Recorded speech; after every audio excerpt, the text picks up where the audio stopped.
I'd leave her be.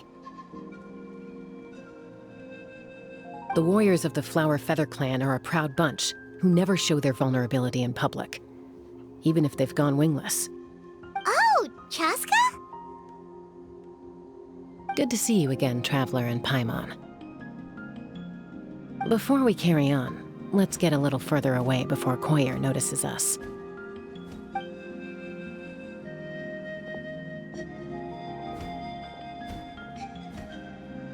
So, that girl on the bridge, Koyer, you said? Should she really be on her own right now? With the mental state she's in, it just seems risky. Don't worry. That's exactly why I'm here. Elder Alpa sent me to keep an eye on her. If she does attempt the unthinkable, I'll swoop in and catch her. I doubt it'll come to that, though. She's a fighter. A warrior, in fact. One who aimed for the sky. However despondent she might feel now, I'm confident she'll get through it. Well, in the Flower Feather clan, there's an elite flying squad made up of Kukasaur riders. But it's an extremely selective squad. To become a rider, you need to undergo a trial where you not only demonstrate mastery of the relevant skills, but also win the approval of the Kukasaurs. Very few candidates make it through the process. Koyer has spent years training for her most recent attempt, but unfortunately she didn't pass. So it's not hard to see why she's so upset. Sometimes, after multiple failed attempts to pass the flying test and win the Kukasaur's approval, people get so disheartened that they give up on their dream to soar the skies. They resolve to quit trying for good. We call those people the Wingless. Do they get expelled from the tribe? What? No, of course not. They're still prized warriors. We have a saying, just as the Kukasaur treasures every feather on its body, so the tribe treasures each one of its children. This hits even harder in the wake of the war. All of our young warriors carry the future of our tribe on their shoulders. Besides, every Kukasaur falls from its nest before it learns to fly. It's practically a rite of passage. Likewise for the Wingless, we always hold out hope that one day, when they're ready, they'll rekindle their dreams and keep trying. Until then, all we can do is quietly watch over them from a distance. Just like I'm doing now. Ah, okay. Paimon hopes she'll get back on her feet soon. Well, from the sound of her whistling, her confidence has been seriously shaken. No Kukasaur is going to respond to a call that sounds like that. Yeah, people from my tribe call to their Saurian companions by whistling or blowing a horn. So it sounds like Koyer was trying to summon a Kukasaur to practice her flying. But the Kukasaurs are an even prouder bunch than our warriors. They would never respond to a lackluster whistle like that. First she failed the trial, and now she's struggling to even summon a Kukasaur. That's only gonna hurt her confidence further. And getting trapped in that vicious circle is the kind of thing that'll make people go wingless. Surely there must be something we can do to help. That's very kind of you. Koyer's flying skills are up to par, but mentally she's stuck in a rut. If she wants to return to the sky, she has to overcome that for herself. I'm going to lay low nearby, just in case she takes a turn for the worse. Let me give you a tour around the tribe once this is all over.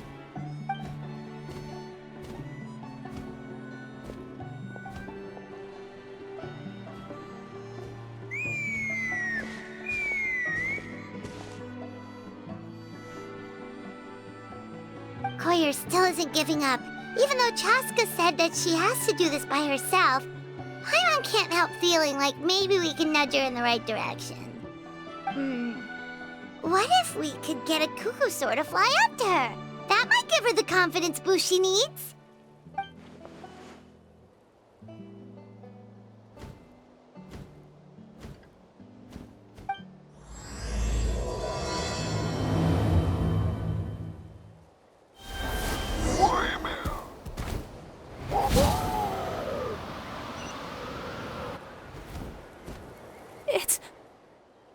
It's a Kukasaur! Oh my gosh! Is this really happening? I did it! I summoned one! I was beginning to think you'd all given up on me completely. Thank you. Oh, thank you.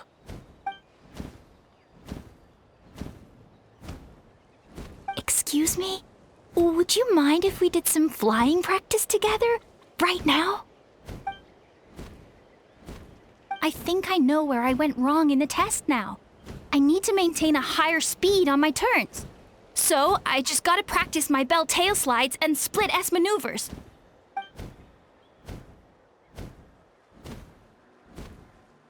Also, I really want to try some stall turns and cobra maneuvers.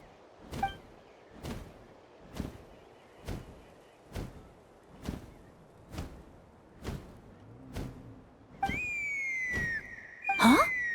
That sounded like a whistle. Is someone else trying to summon a Kukasaur? Hey! Wait! Wait!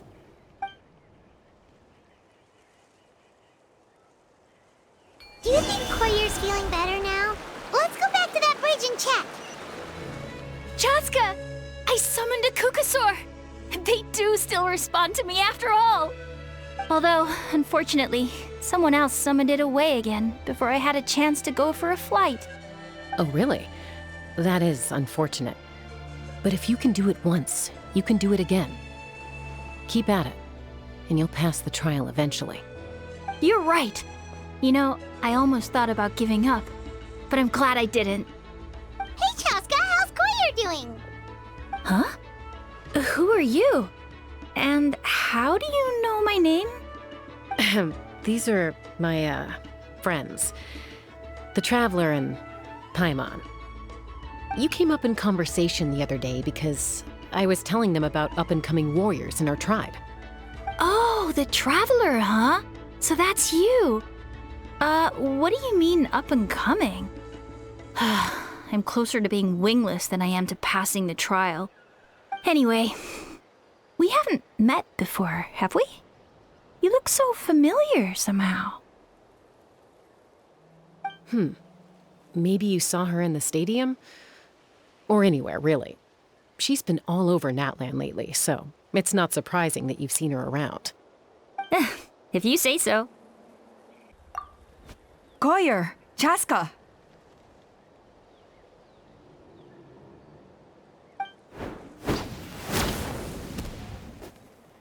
Here you are.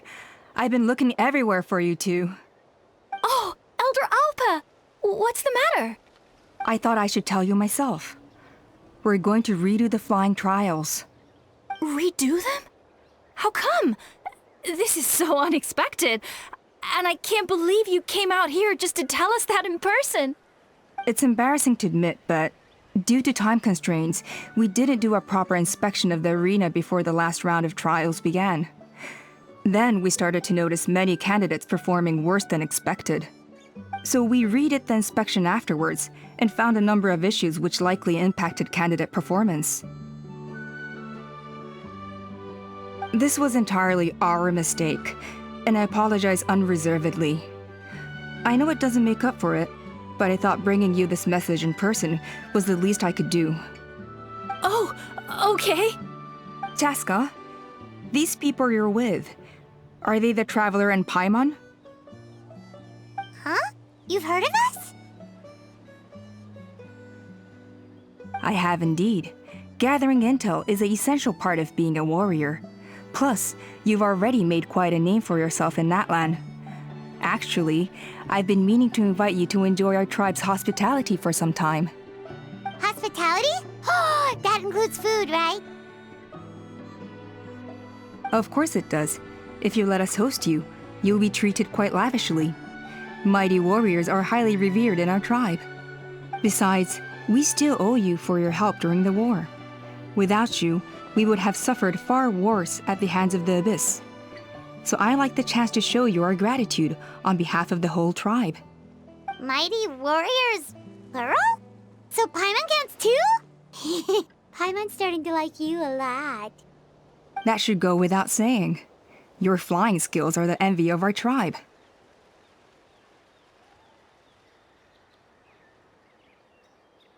The Flower Feather clan seems like a really nice bunch of people. definitely need to take her up on this offer.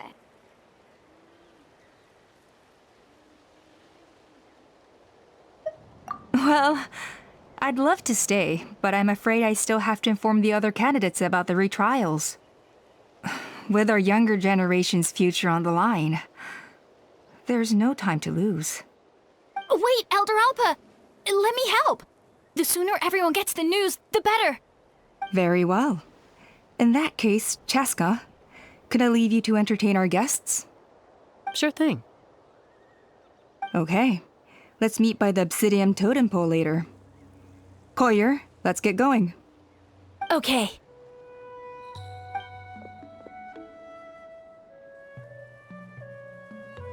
All right, they're out of earshot. I'm just gonna come out and ask. That Kukasaur who responded to Koyer's call, that was your doing, wasn't it? I grew up with these creatures. I could tell something was off the second I saw it. Her whole demeanor seemed less like a Kukasaur and more like, well, you. So I figure you must have been pulling the strings somehow.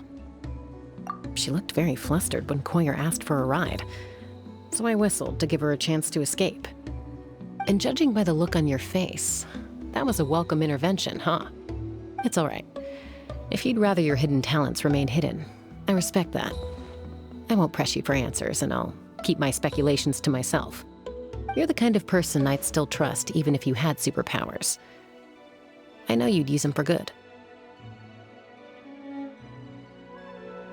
I think the ends justify the means in this case. She just lacked confidence, and you helped her resolve her internal conflict. If you hadn't intervened, I likely would have gotten my mom to help out instead. Although, having said that, there's a small chance she might have recognized her and seen through the whole thing. That would have done more harm than good. Yeah.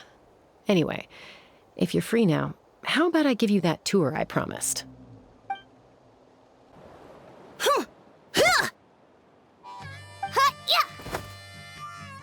Ready? I'm gonna get you! Uh-oh. Are they fighting? Should we try and break them up? They're fine. Just doing their daily combat training. Combat training? A little young for that, aren't they? Not to us. We're a tribe of warriors. In ancient times, we were the most elite troops in the nation, responsible for patrolling and defending all of Natlan. And even though times have changed, we've kept our martial spirit alive. Hey, is that Chaska? Jessica, you're back! Oh, can you come train with us? Now's not a good time, I'm afraid. I'm showing the Traveler and Paimon around. Maybe next time. The Traveler and Paimon? Wait, you mean that legendary warrior and legendary flying expert? Legendary? Yep, that's us, all right. Awesome. It's so cool that you can fly without having to ride a Kukusaur. Even Chaska could only do that for short distances. Miss Traveler, can you teach me some cool sword tricks? Oh, Miss Traveler! My family's shop makes the best volcano cake! You gotta try it! Let's behave ourselves, everyone. These people are here as our guests. They're going to meet Elder Alpa in a few minutes anyway. Kotini, instead of being jealous of other people's talents, why not work on developing your own? Kapak, there's no point in trying any cool sword tricks until you've mastered the basics. Have you done all your sword drills today? And Yatlan, easy does it, okay? Not every conversation has to turn into you plugging the family business. Okay.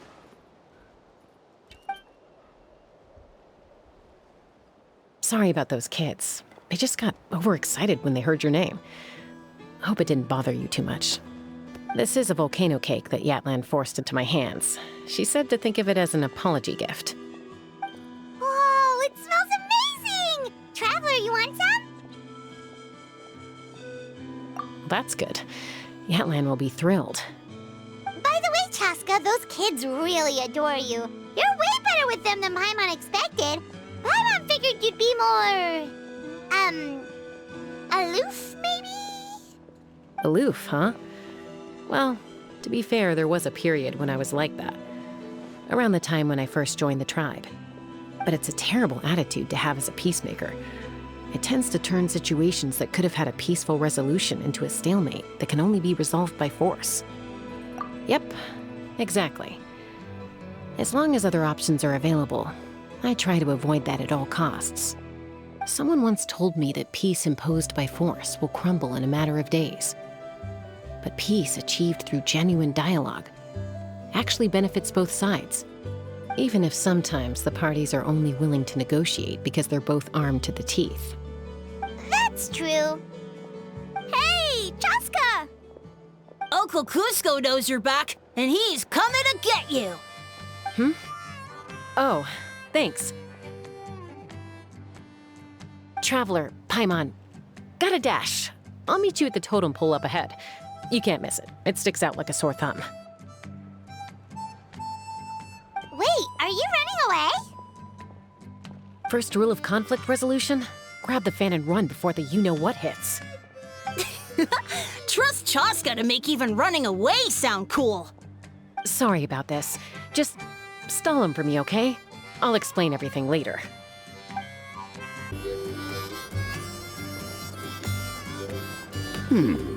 A golden-haired outlander and a white flying object. You must be the traveler in Paimon. I heard Chaska was with you, but I suppose she's run away again, has she? Sorry, who are you? Who am I? Only her father. She's supposed to go for a checkup every 3 months to see how her abyss condition is doing. We both agreed on it. But she's already missed 3 checkups this year. That's 3 out of 4. Yes. She got exposed to abyssal energy as a young child. Then her birth parents abandoned her. It's lucky those wild cuckoosaurs found her when they did, or she wouldn't have made it. They took her under their wing and raised her as one of their own. Eventually, some riders out on patrol spotted her and brought her back to the tribe. But she was practically feral at that point. The moment you took your eyes off her, she'd be getting herself into a fight, or she'd run away to be with the Saurians. She seemed to prefer them to her own kind. She might as well have been a Saurian in human form. That must be the aloof period she mentioned, right? We later discovered that her exposure to the abyss had planted seeds of conflict in her heart. So, we started trying to bring it under control. But ultimately, she's the only one who can control it. Anyway, she's much more human these days. Yeah, don't worry about her. She seems pretty stable to Paimon. She's probably only avoiding the checkups because she thinks it'll stop you guys from worrying about her. Yes, I'm well aware of that. She knows she needs to be careful. If her condition ever took a turn for the worse, she wouldn't be brushing it aside like this. It's just, every checkup she's been to, they find new cuts and bruises. Nothing to do with the abyss, of course. Oh no, that's all fine. The problem with her is, she's her own worst enemy. She's been living dangerously again, I'm sure of it. That's why she's avoiding the checkups. She wants to hide it from us. Yeah, Paimon can see her doing that. Oh. In the past, she always had Koichi to keep an eye on her. Now Koichi's gone, and I don't want to lose another daughter. Chaska's been increasingly reckless since Koichi passed. It's like she's trying to make up for it somehow. Next time you see her, please tell her to be careful for me. Even if she doesn't want to hear it.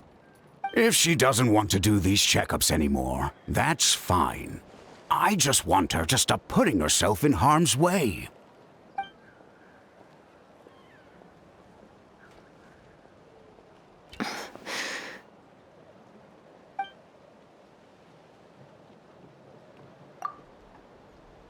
Whoa, where did the time go? We should be back up with Chaska before it gets any later. To get to the totem pole, we need to head north, right? I'm sorry. I didn't mean to keep you so long. I don't get to talk about my daughters much. Once I got going, I lost track of time.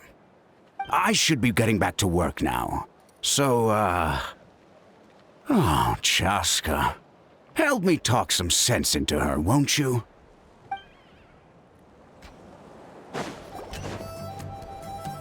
Chaska! Hey, Alba! It's all right. I bet my dad talked your heads off, huh?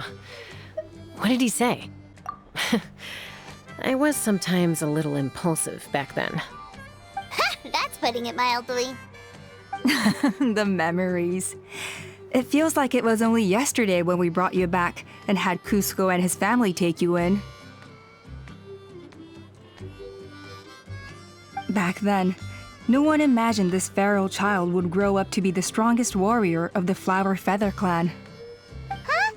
You were the one that brought Chaska back to the tribe? That's right. Elder Alpa was already a veteran rider by then. She spotted me while patrolling from the skies and tracked down my Kukasaur mom. Mom agreed it was time I tried to re-enter human society. But I didn't know the first thing about being civilized. I clashed with everyone who had to deal with me. And look at you now, renowned throughout the land as a peacemaker. How time flies.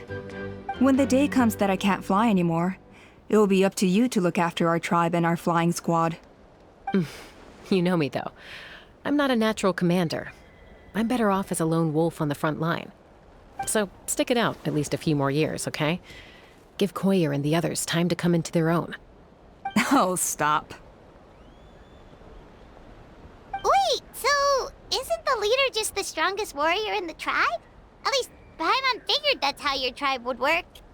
Strength is certainly a core tenet in the Flower Feather clan. But strength means far more than martial prowess alone.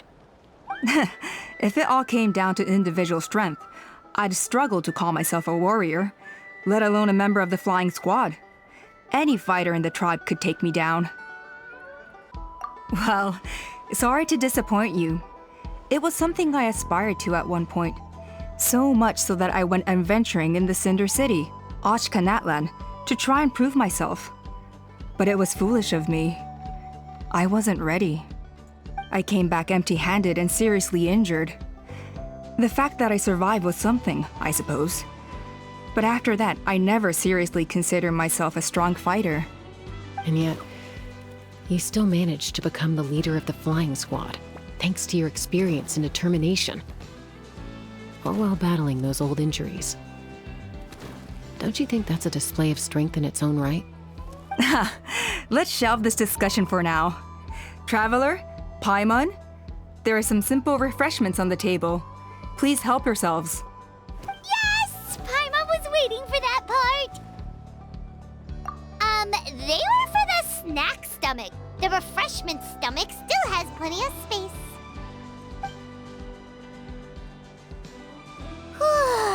Paimon is so full. Well, if you're enjoying our hospitality, feel free to stay with us as long as you like. Elder Alba? There's, something's come up.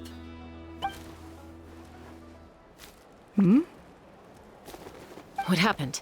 Is it serious? Shall I deal with it? It's... Some merchants showed up, not from our tribe. They said they're here to discuss some potential collaboration with us. Why now? This is terrible timing. There are a few wingless that we haven't managed to reach yet, and we still haven't inspected the retrial arena. Let me handle the other errands while you meet with the merchants. You shouldn't be trying to do everything at your age. You should help too. Seems only fair after all that food we ate. Huh. Well, much obliged. Chaska, the remaining wingless are all people you know. Let's see. Pishika now manages the floating target balloons. Waska's probably still addicted to eyes on the feathered prize, and Junon spends her days up on the flying platform, staring at the Cinder City. I'll leave you to tell them the news. Are you sure you don't want to reconsider, Pashika? I appreciate it, boss. But honestly, I'm pretty happy with my life nowadays. Pashika, they're redoing the flying trials. Huh? Utoda? Ah, did Alpa send you? I was just telling Pashika the news, actually. The way things are with the tribe these days? I mean, you don't need me to tell you. This here is no future for a seasoned warrior like you. Ah, come on, boss.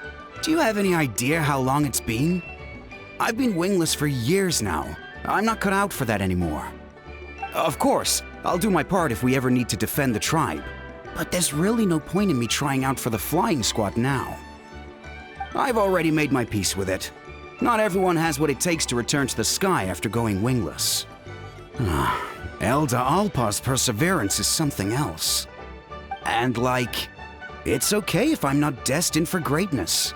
I might not have the Kukasaur's approval, but with my hot air balloons, I can still reach the skies. Handling these balloons every day, seeing how the customers react, the looks on their faces, that's enough for me. Finding something you love doing can be just as hard as passing the flying trial. It's worth holding on to. Fair enough. It's your choice. I won't force you. Oh, by the way, you should try taking a balloon ride if you've got the time. Once you've been up there for yourself, you'll see why I love it so much. No problem. If you ever want to give it a try, you know where to find me. I didn't realize Chaska was out delivering the news. Looks like Alpa's finally learning how to delegate. A retrial? What's the point? I pretty much treat life like it's a game. No Kukasaur's ever going to approve of that, no matter how many times I try. Waskar, I can assure you, Kukasaurs wouldn't judge you for something like that. Well, they must be judging me for something. Maybe I lack fighting spirit, or just don't have the talent. Not everyone's a natural like you. Don't waste your time on me. You'll have better luck with the ones who still have their heads in the clouds. In the meantime, I think I'm gonna treat myself to a few more games of Eyes on the Feathered Prize. Yeesh, there's wingless, then there's being a total lost cause. You used to be a fierce warrior, actually. But fighting spirit alone won't win you the Kukasaur's approval. Are all Kukasaurs so strict? The ones in floating target balloons and Eyes on the Feathered Prize seem pretty chilled out. It's one thing to hang out and have fun, but quite another to take to the skies with a human life on your back. Giving a ride to someone who's unqualified endangers not only the rider, but also the Kukasaur themselves. If the rider makes a mistake, they both suffer the consequences. So we have a mutual understanding with the Kukasaurs. If someone isn't up to standard, we have to reject them. Even if it means breaking their hearts.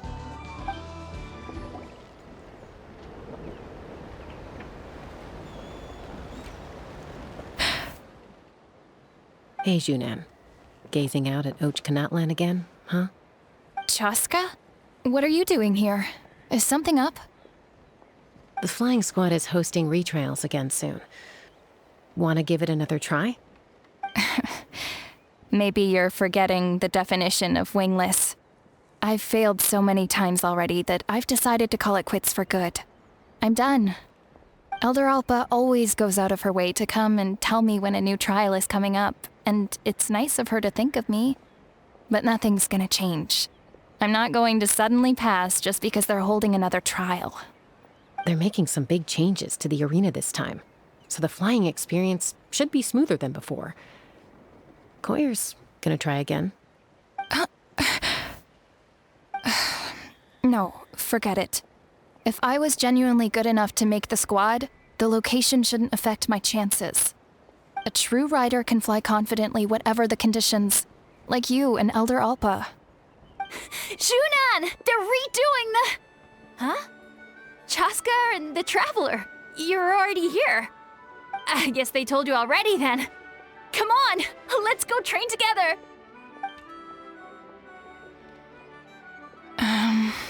I'm gonna sit this one out. What? Why? But you've always looked up to Elder Alpa. She went wingless after her injury and spent years drifting, but even she came back and made it in the end. If she can do it, why can't you? I mean, I don't have that kind of perseverance. And besides, the last thing I want to do is fail in front of her yet again. Oh, come on. You know you don't need to worry about that. All right, well, how about we just treat this as you being my mentor? Then will you train with me? I mean... Enough umming and ahhing. Let's just get up in the air and figure it out as we go. Wait! Hold on, slow down. I can't keep up. Well, that's one way to do it. They've been best friends since they were kids. If anyone knows how to get Junan out of a rut, it's Koyer. You helped Koyer deal with her internal conflict, and now she's done the same for someone else. You know, people often talk about how one conflict leads to another and so on. But sometimes in life, things spiral in a good direction instead.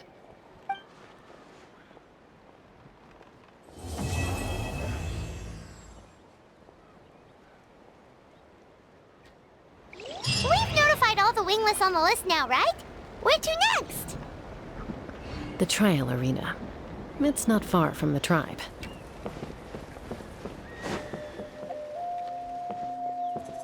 Oh, hey there, Chaska. Did Elder Alpa send you? Yeah, she's got other things on her plate right now. How are things looking here?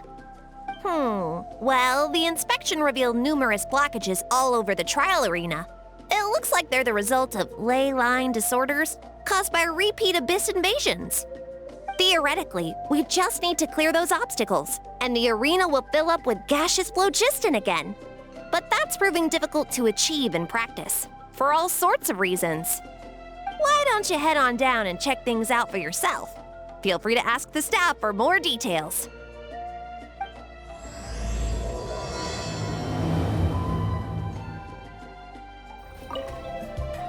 Why don't you head on down and check things out for yourself? Feel free to ask the staff for more details.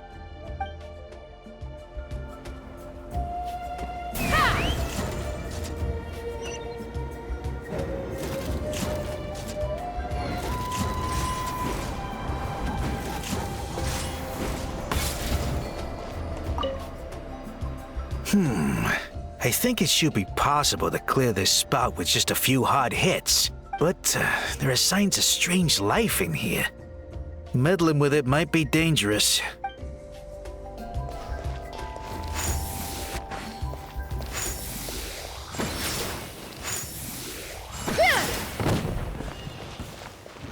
Hey! Monsters!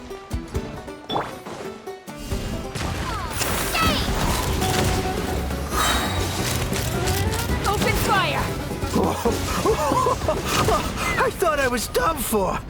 Oh, this spout should be good now. Thank you very much.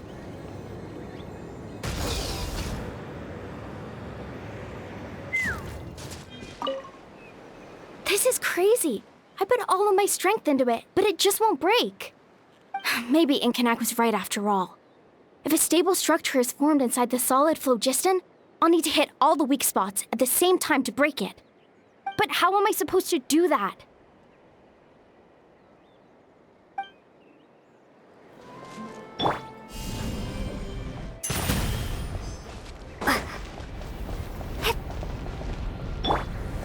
Take me up! Giddy up! I'm falling. How strange. Why is there so much solid phlogiston here? Well, could be from the Children of Echoes. Maybe it got swept up here due to the ley line disturbances? And I did see those strange markings on the cliff. I can't think of a way to resolve this. Short of going all the way to the Children of Echoes to borrow it to Petlisaur.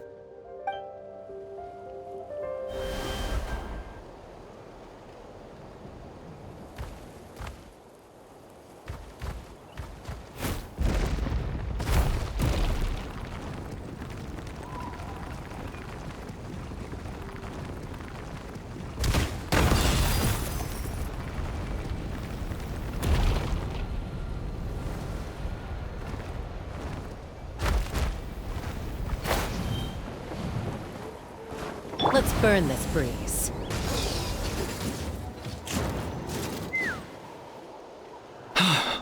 Oh, are you here to help? Thank goodness. There's no way I could do all this by myself. So the blockage here has to be cleared using a special bomb, but carrying explosives up that steep slope would be a recipe for disaster.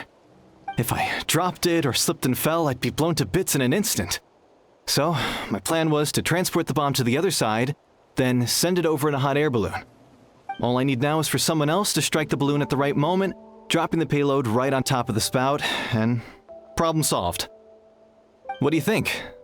Simple enough, right?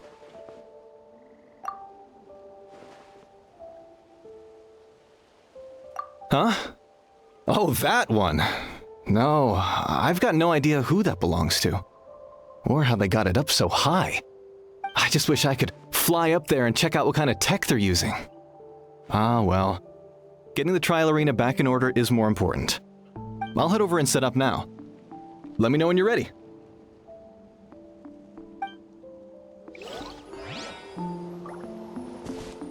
All right! Get ready!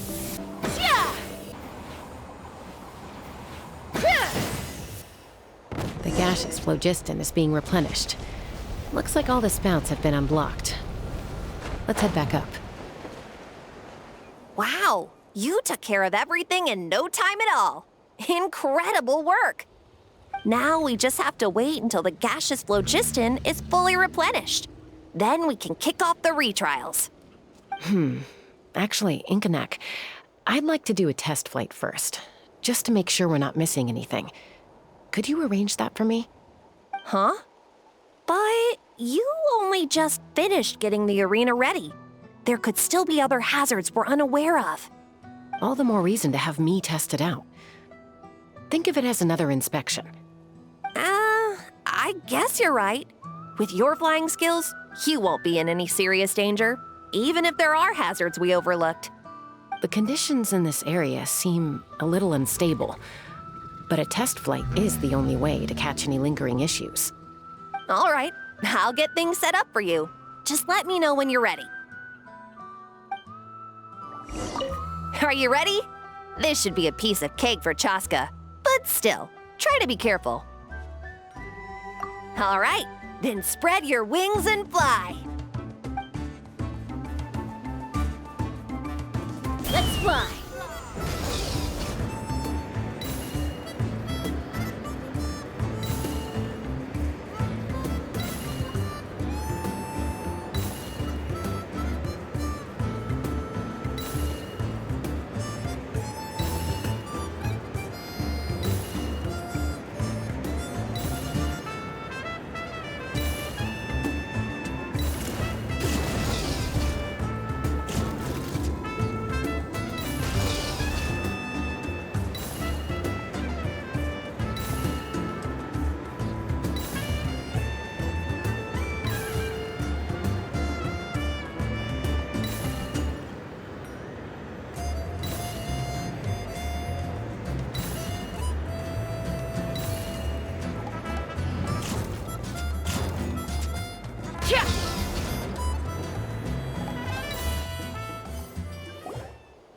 That was amazing. Paimon couldn't take her eyes off you.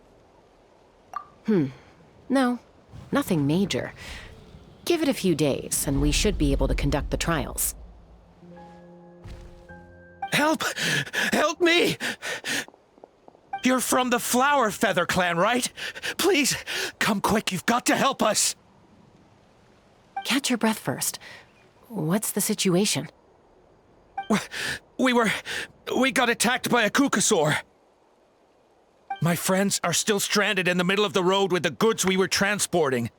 Please, I'm begging you, save them! Huh? Are Kukusaurs really that aggressive? Do they usually attack groups of people unprovoked? Not in my experience, but there are exceptions to every rule. Let's go check it out. Ouch! I've never seen such an aggressive Kukusaur.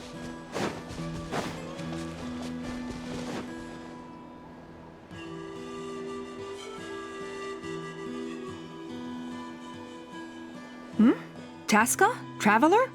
This is a surprise. Elder Alpa? Huh. So, where's this aggressive Kukusaur we've heard about? Already flew away. Looks like it backed off once it realized that reinforcements were coming. So why do you think it attacked these people in the first place? Was it after the food? No. These merchants are even transporting food. Ah! Thank goodness! The phlogiston wings are intact!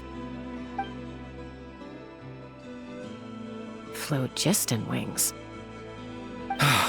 Thank you so much for coming to our rescue. These phlogiston wings are our most prized goods. If anything happened to them, it would ruin us. Wait a minute. Are you the merchants that were looking to collaborate with us? Wormy told me about you. Yeah, that's us. So I take it you're Elder Alpa? I am. You must be exhausted from your journey, not to mention shaking up from the attack. Let me bring you back to our tribe to rest. We can talk business after you've recovered. But Elder Alpa, what about the Kukusaur attack?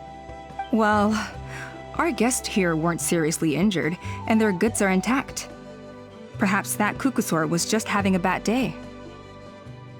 There are so many of them around here. You'd expect something like this every once in a while. I don't think we need to pursue it any further. More importantly, how are the preparations for the flying trials going? Is everything in order over at the arena? Huh? Did you say flying trials? What a coincidence! Sounds like a perfect use case for our phlogiston wings. You'll be pleasantly surprised by what they can do. Oh, really? Now I'm intrigued. Well then, let's forget all about this Kukusaur attack for now. We have some serious business to discuss.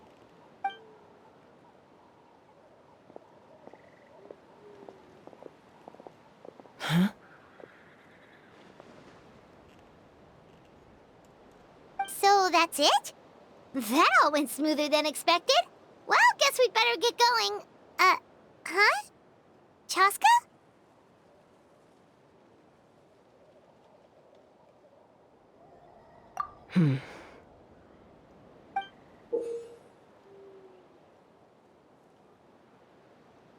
A blood-stained feather.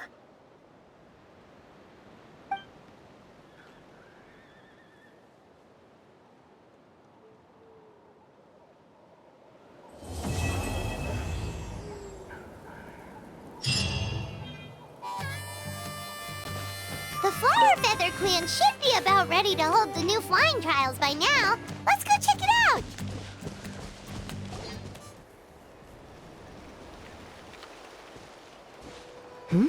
Ah, Traveler and Paimon. You came. Yep, and it looks like we made it just in time! Although, can't say the same for the Kukusaurs. Bit of a low turnout, huh? Yeah, you'll see why soon enough. All right, get ready. 3, 2, 1, fly! Whoa! We're really flying! I feel light as a feather. I'm flying without a Kukusaur. These phlogiston wings are awesome! What's going on? Paimon can barely believe her eyes. How did they fly all on their own?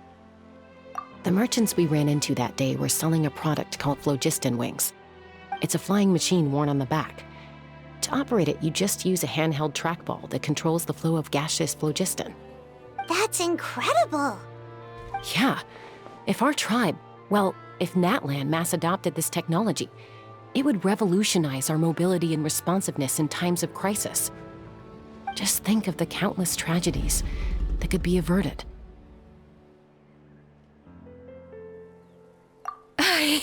I feel like I'm dreaming. Did I really just fly on my own without the help of a Kukusaur? You'd better believe it! Plus, you just passed a flying trial! Right, Elder Alpa? Elder Alpa? Should this really count as a pass? if we did the trial using phlogiston wings? Why not? The scoring rubric is about flying performance. It doesn't specifically say you have to ride a Kukusaur, does it? Yeah, maybe, but... I mean, even Chaska had to ride a Kukusaur in a trial, right? And the whole point of a trial is to test both your flying technique and your ability to work with a Saurian companion. Well, if we can fly by ourselves, maybe we don't need to test the ladder anymore. Chaska, Traveler, what are your thoughts on this new invention?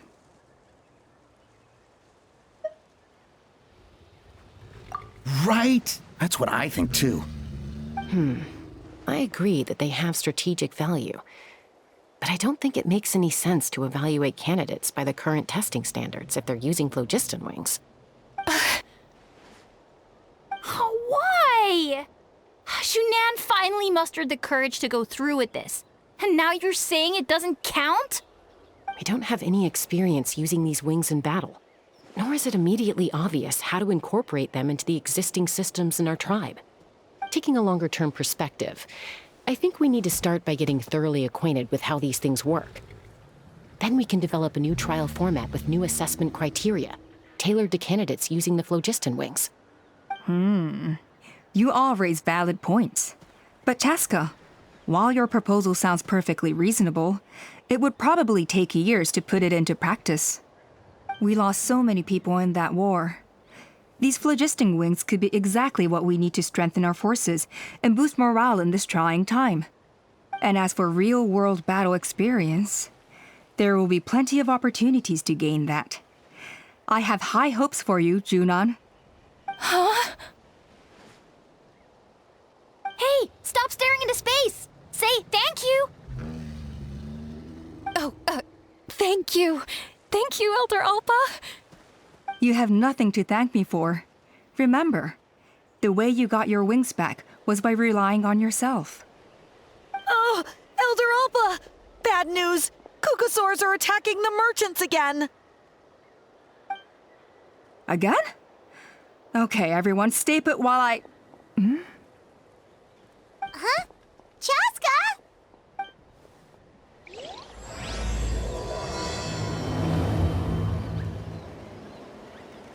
Why did Chaska rush off like that? And then Elder Alpa and the others too? Anyway, let's go see what this is all about.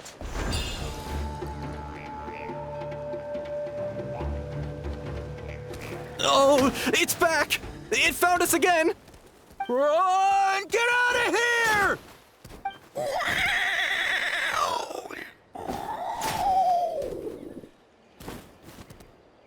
Curses! She's really riled up this time. This is not... Curses! She's really riled up this time. Hey! Stop running! We'll never outrun a creature with wings! Get back here and let's fight!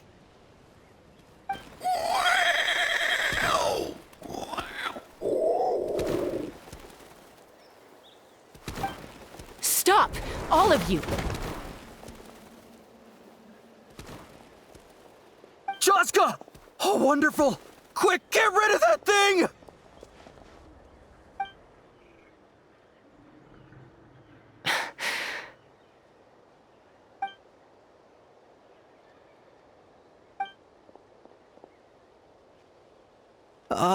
What's going on?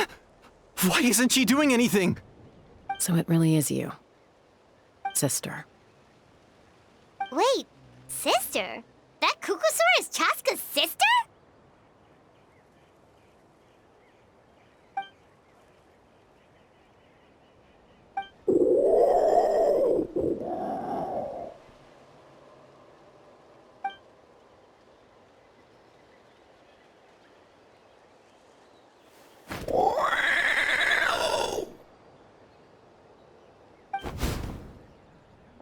Koya, wait!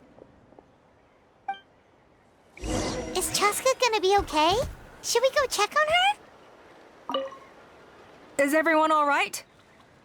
We're okay. No serious injuries. Thank goodness you all got here just in time.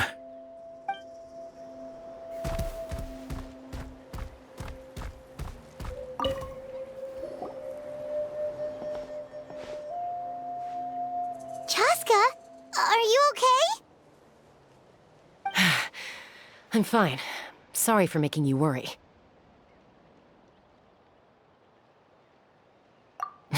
No point. She's an expert at hiding her tracks. Once she's shaken you off, you'll never catch up to her.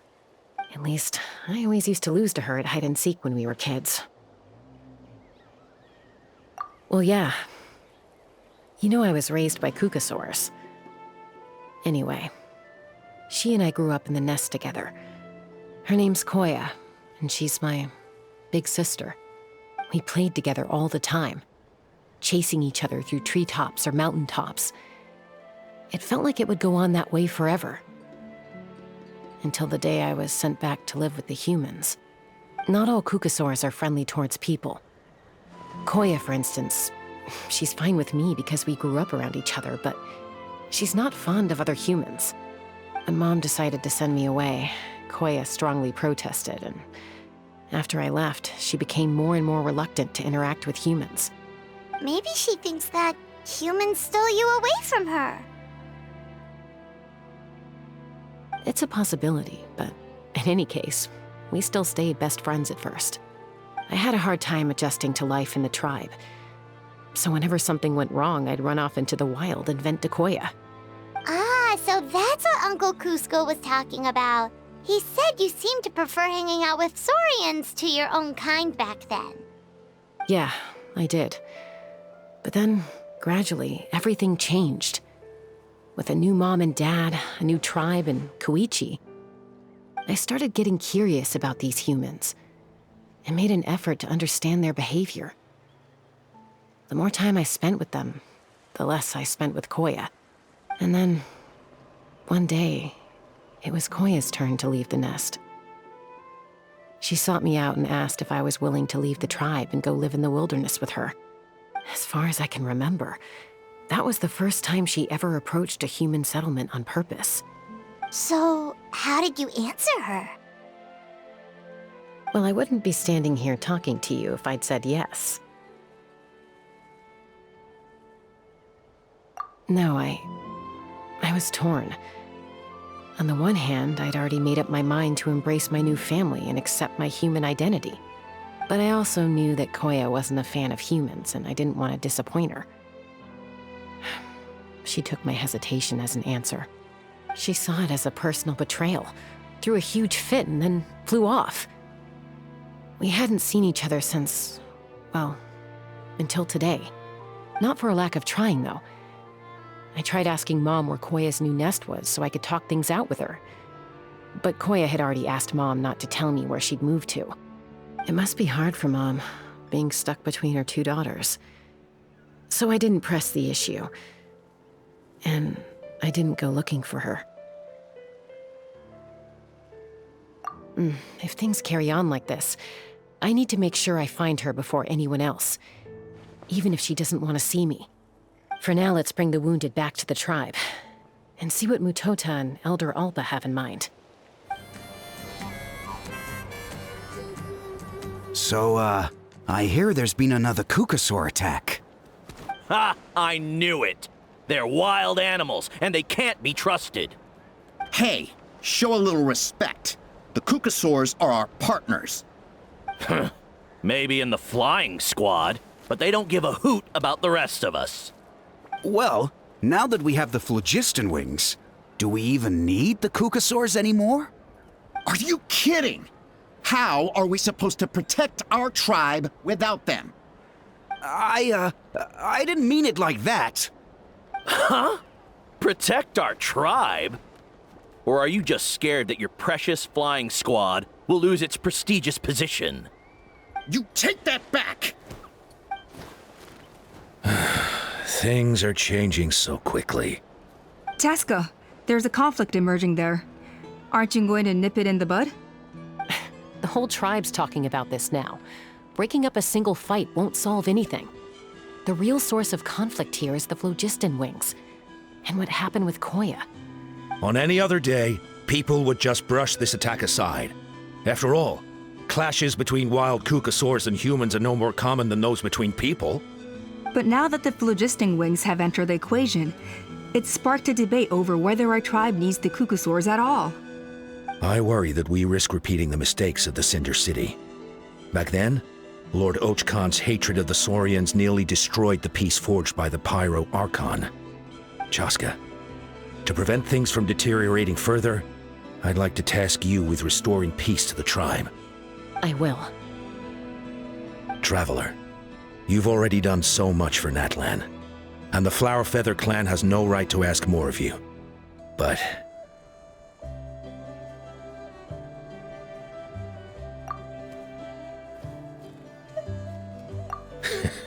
looks like I was making a mountain out of a molehill. And don't forget about Paimon. Just leave this to us. This whole situation has unfolded so quickly that it's put us on a back foot. To tell the truth, it makes me a little suspicious. You think someone might have orchestrated all this? It's possible. Leave it with me. I'll look into it. Also, Chaska, could you try to keep a low profile while you're out there digging around? We don't want to give our hand away. I'll do my best. Okay, so where should we start? This all began with Koya's attacks. If we can find out what led her to do it, that should give us something to work with. Unlikely. Given how she reacted when I showed up, I don't think she's forgiven me. If you want to resolve a conflict through dialogue, sometimes you need a third-party facilitator. Let's go see my mom.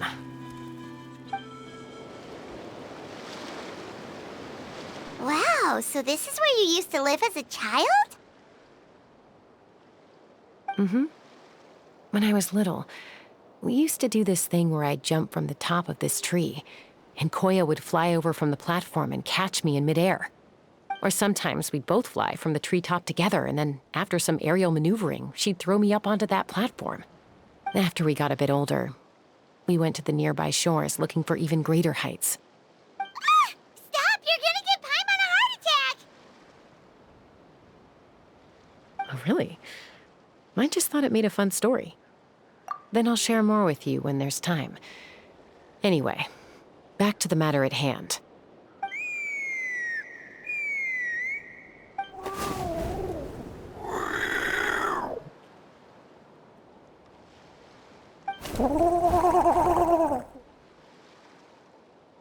Hey, Mama Bird. I'm back. My last visit was only a week ago, wasn't it? See? I visit you more than I visit Papa Cusco. I brought a couple of friends with me. These are the Traveler and Paimon. Traveler, Paimon, this is my mom. Her name is Chimpu. In the human tongue, anyway.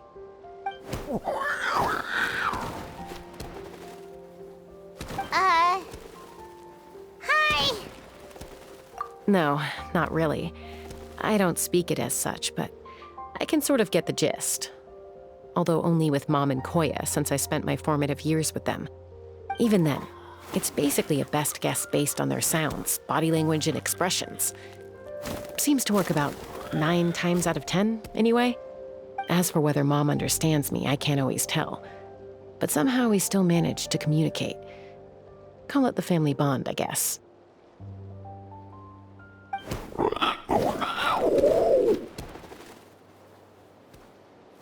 Don't worry.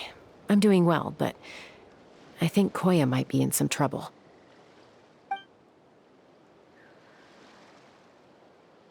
I know she's never been a fan of humans, but she's never deliberately attacked them before either. What's behind this sudden change? Does, Auntie Chimpu know anything? Doesn't look like it. Koya hasn't visited her in a long time. Then, could you please tell me where she's living nowadays? I really need to talk to her. If this animosity between her and the tribe continues, then the next time there's an incident, I don't know if I'll make it there in time.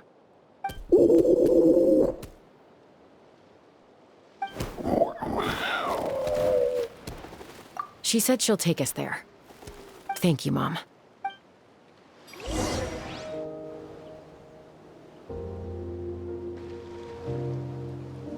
This is a really remote location.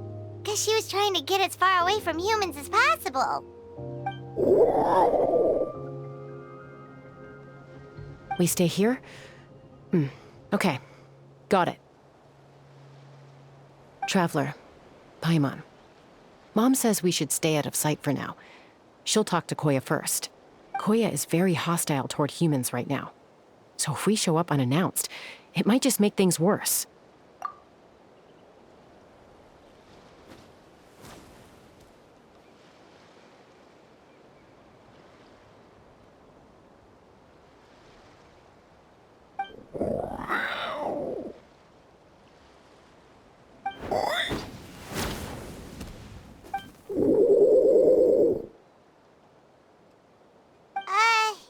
Any idea what they're saying? Sounds like things are more complicated than I imagined. There's evidence in this area suggesting that Koya might have been the victim of a human attack.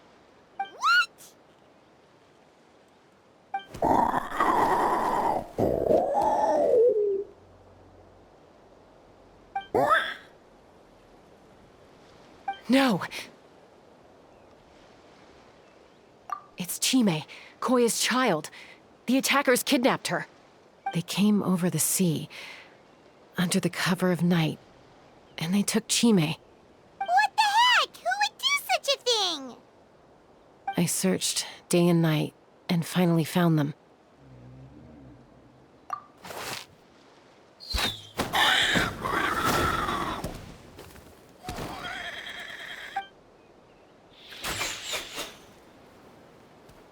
Oh yeah! T'Pol's contraption is working like a charm! Got her in one!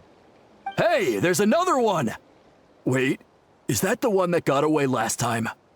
Who cares? Just get them all! T'Pol pays us per catch!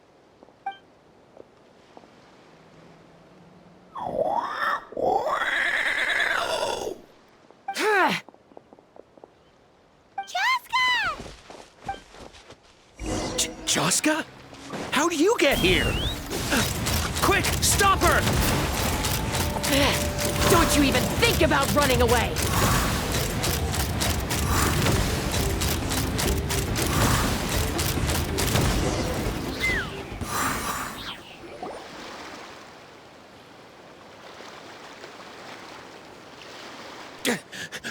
Don't come any closer, or I'll... Go, Phlogiston Wings! Take me out of here! Uh-oh, looks like it malfunctioned!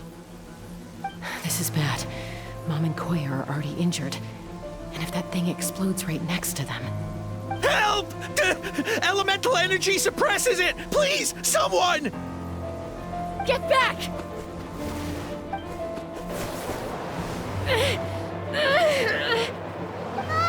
It's still going, and it's getting worse! Guess we need a more permanent solution. All right then.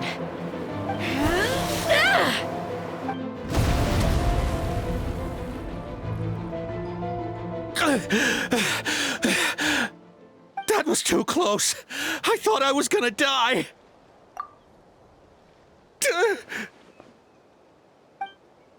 Answer us honestly. Were you the ones who attacked Koya before? I am... No, it was...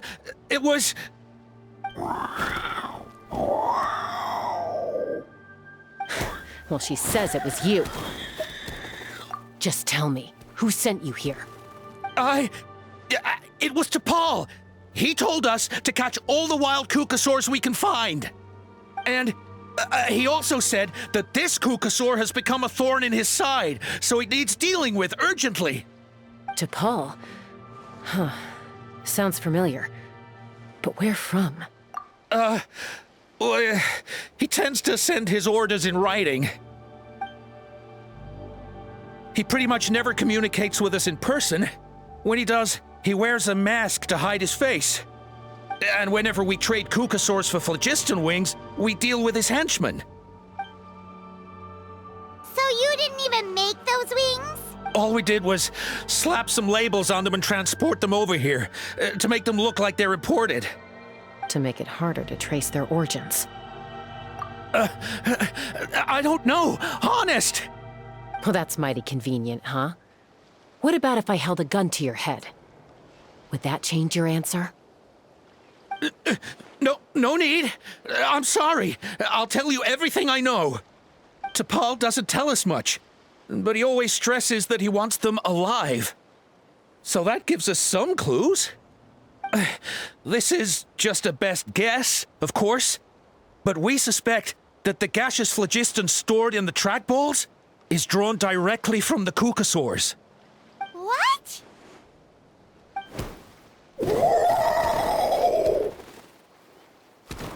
Easy now. You're still injured. Hey, keep talking. Yes, ma'am. So, the gaseous phlogiston has to be highly refined in order to power the phlogiston wings. The slightest imperfection can have disastrous consequences, as you just witnessed. But the Kukasaurs have a natural ability to process gaseous phlogiston. So, if you use them as an intermediary, then... That's enough. So the Kukasaurs you took, where are they now? T'Pol should have them. But no one knows where he's based, apart from him and his henchmen. We've tried looking for it ourselves, even followed them a few times. But we always end up losing track of them. Random thought. Maybe they're hiding up in the sky? T'Pol. I'm sure I've heard that name. Maybe it was... Chaska! Traveler!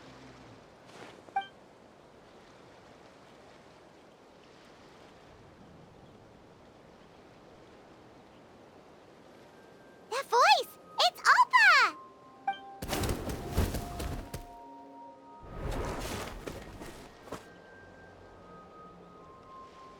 Elder Alba? What brings you all the way out here? Well, I was patrolling nearby when I heard the sound of an explosion. What's going on?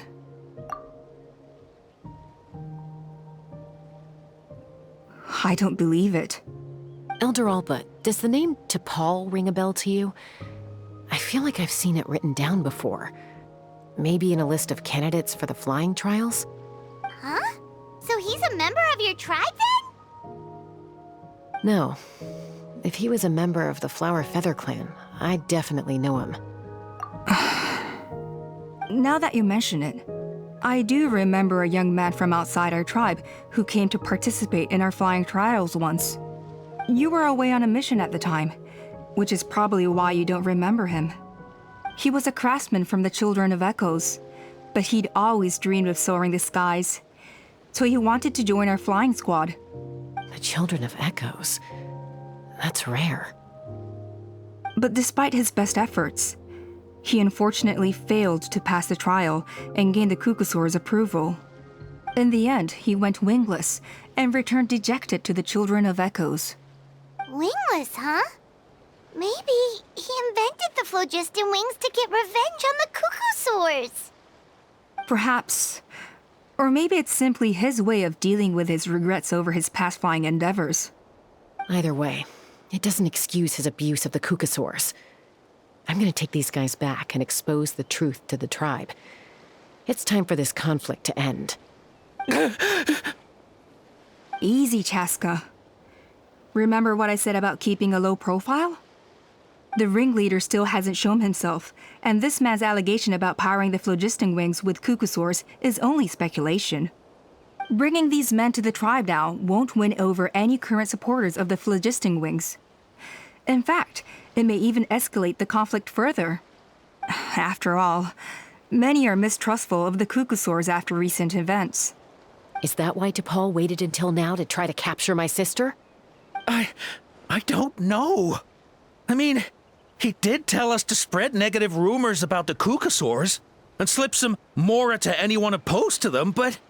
But Koya only attacked humans because they stole her child!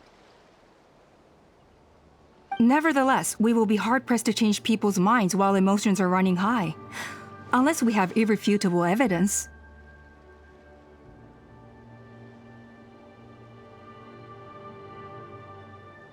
Bravo! My thoughts exactly.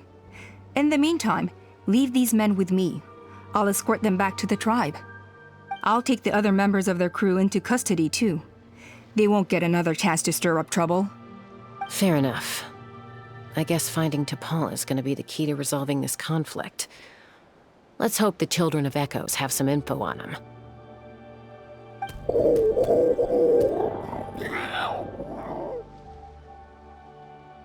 Sorry, whatever it is, it'll have to wait till this is all blown over. I have to fix this situation before it spirals out of control.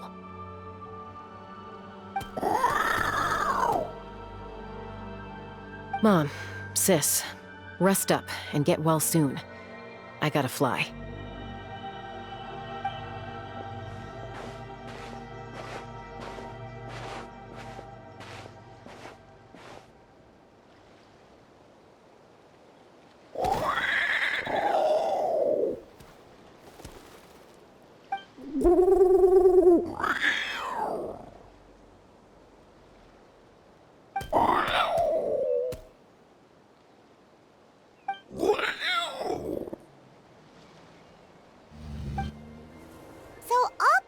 That T'Pol's from the Children of Echoes. But how do we track him down? Just ask around until we find him?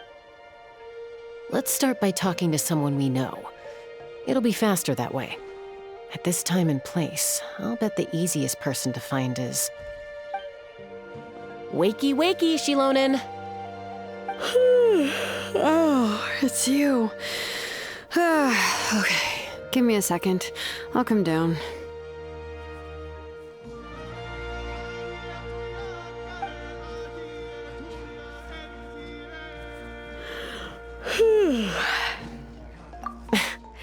I climb trees to fly further and see farther. I don't usually stop for a nap. Well, we're not all like you. Always full of energy, even after flying around all day. Yeah. So, you've come all this way and interrupted my precious nap time. Might I inquire as to, why? I'm sorry, Shilonen, but it couldn't wait. Does the name T'Pol mean anything to you? He's a craftsman, apparently. Huh. T'Pol. Yeah, that rings a bell. I think that's Puma's child. Nope, I'm afraid you're a few years too late. Why are you looking for him?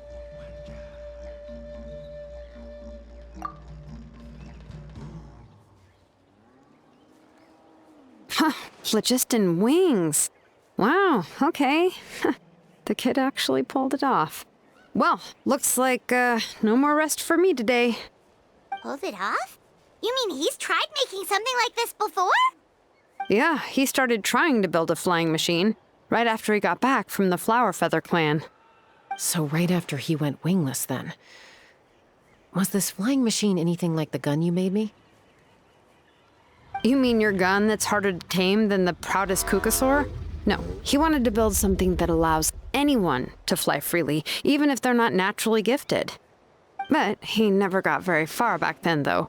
Blew up his workshop a few times and barely made it out alive. I never really kept up with him after that. His parents traveled a lot in their youth and only returned to the tribe after he was born. But they settled in a remote area and don't interact with other people much. Which means most people in the tribe don't know them very well. Your best bet is to chat to his direct family. I'll, go get Puma. Wait for me in front of the workshop. I won't be long. I'm back. Allow me to introduce T'Pol's mother, Puma. Hello, we're... Oh, save the pleasantries. I don't want to spend any longer talking about that boy than I have to. Huh? I disowned him long ago. He is no child of mine. All he cared about was his pipe dream of reaching the sky. Oh, we tried to talk sense into him, but he was obsessed. And then when he left us, he spouted some nonsense about building a workshop in the sky to avoid the constant criticism of us ground dwellers. He left his notebook behind. Whatever questions you have, you can look for them in there. I am done talking about him. He's no son of mine. He never called me Mom anyhow.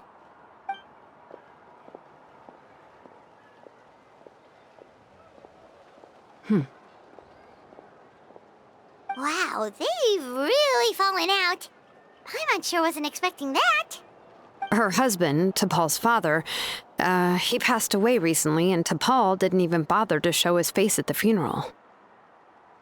If you ask me, that was probably the final straw for Puma. I'll go keep her company. If there's anything else you need, just come and find me. Thank you. Okay, so this notebook is the only lead we've got now, right? What's in there?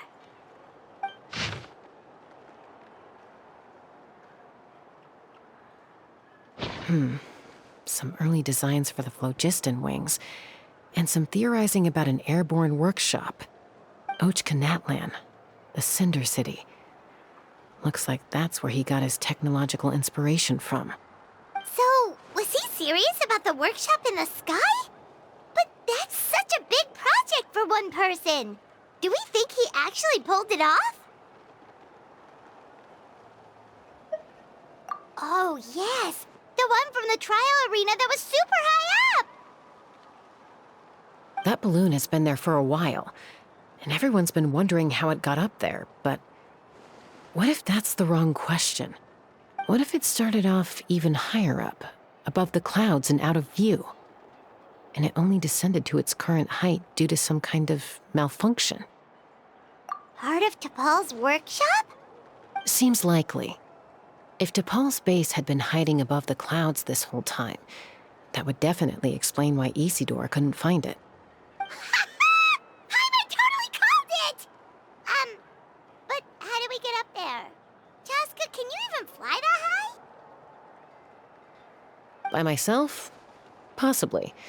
But with a passenger, no chance. I doubt even phlogiston wings could take you up that high. At least, not without that relic T'Pol mentioned in his notebook. Yeah, and he's probably holding on to it. We'll have to find another way. Nope. That's way beyond Paimon's altitude. Also, would you really expect Paimon to go up there and take on T'Pol all by herself? Let's not worry. Just because we can't think of a solution doesn't mean no one else can. I'm not the only flying expert in my tribe, you know. Oh, good point. We should go ask Elder Alpa. And Mutoda. He was quite the flying ace back in the day, too.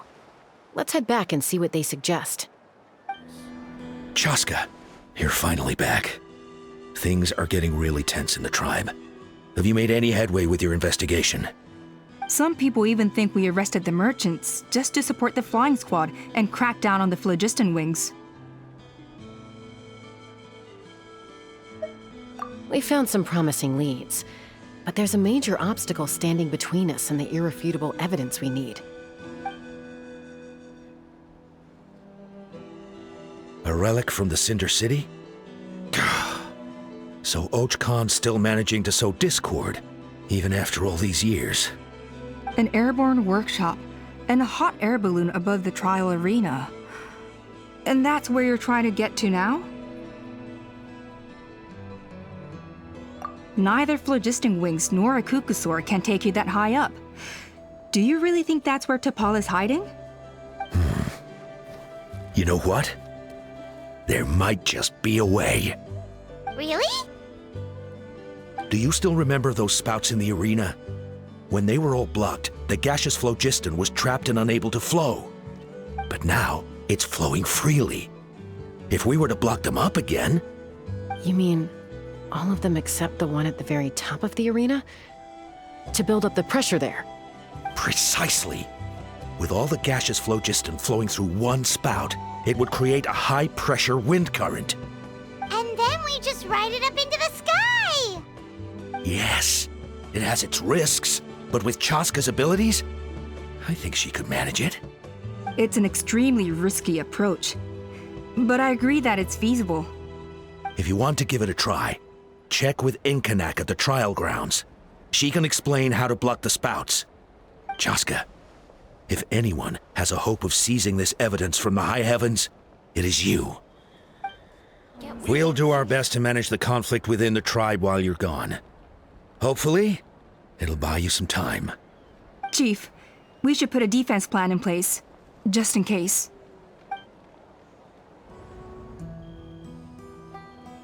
Goodness me, that is a very bold idea. Maybe so, but we have to act fast. What's the quickest way for us to block off the spouts? From a technical perspective, I'd have to advise taking some measurements and carefully planning this out first. But I'm guessing that's not what you want to hear. Then we'll have to take the rough and ready approach. See the solid phlogiston over there? Our prior inspections revealed that some kind of stable structure has formed inside, making it highly damage resistant. It's not without its weak points, but unless they're all struck at the same time, the structural integrity won't be threatened. So, what happens if we do strike them all at once? It'll collapse. Okay, I see where you're going with this. Yeah, you got it. As long as you hit all the weak spots at once from the right angle, the solid phlogiston will fall right on top of the spout and block it up. You're right about rough and ready. Sounds like my kind of plan. As long as you hit all the weak spots at once from the right angle, the solid phlogiston will fall right on top of the spout and block it up.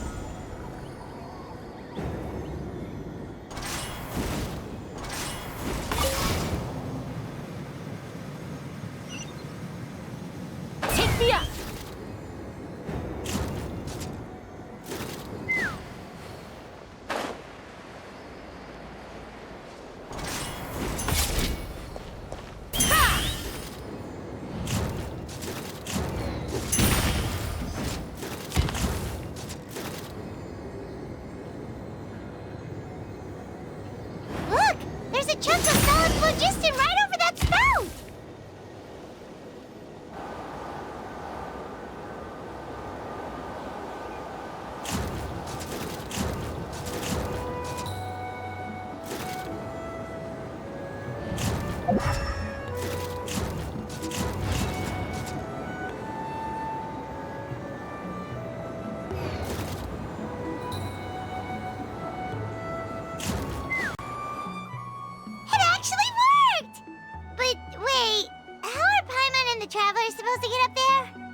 Nechea can give you a lift.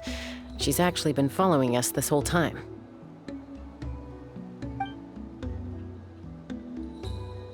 Wow, Paimon didn't notice at all.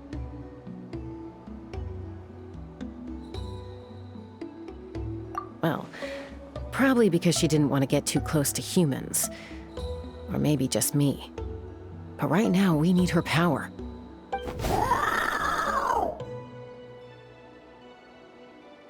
Whoa, you didn't even have to summon her!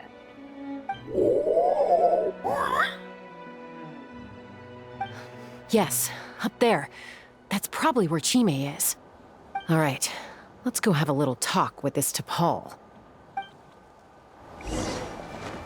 Let's burn this breeze.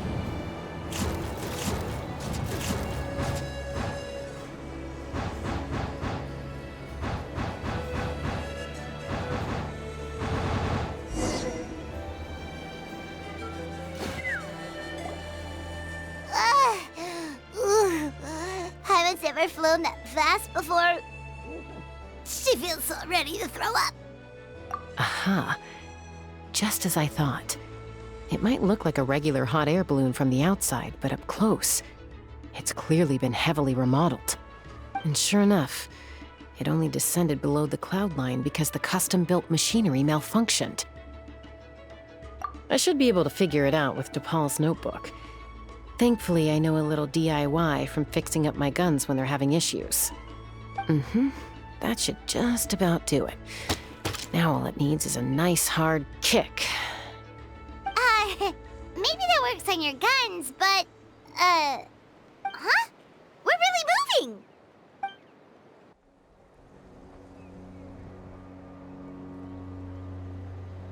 Here it is! The workshop in the sky! Oh, you gotta see it to believe it. Makes you wonder why T'Pol even bothers with phlogiston wings when he has tech like this. Well, according to the notebook, the platform beneath us runs on components from the Cinder City. Those can't be mass-produced. Also, I have some doubts about its mobility after seeing how it moved just now. For someone like T'Pol who dreams of flying freely, this definitely doesn't cut it. But if he's got that relic, he should be able to make a set of prototype wings for himself, right? Why bother making a whole flying workshop so he can mass-produce them? But this doesn't add up. If he's already achieved the power of flight, then he must have bigger dreams we don't know about. But what? With any luck, we'll find the answers in his workshop.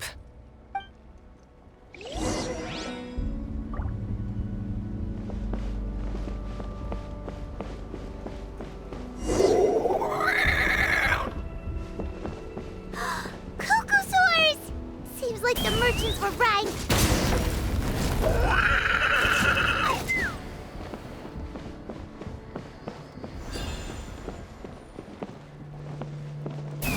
Yeah!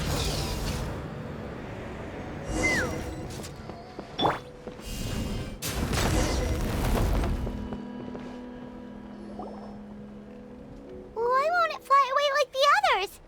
Is it... She's still breathing, but barely. By the looks of it, T'Pol was using these cages to extract phlogiston from the Cuckosaurs. Once a Cuckosaur is drained of phlogiston, it becomes too weak to move. We'll have to come back for these ones after dealing with T'Pol.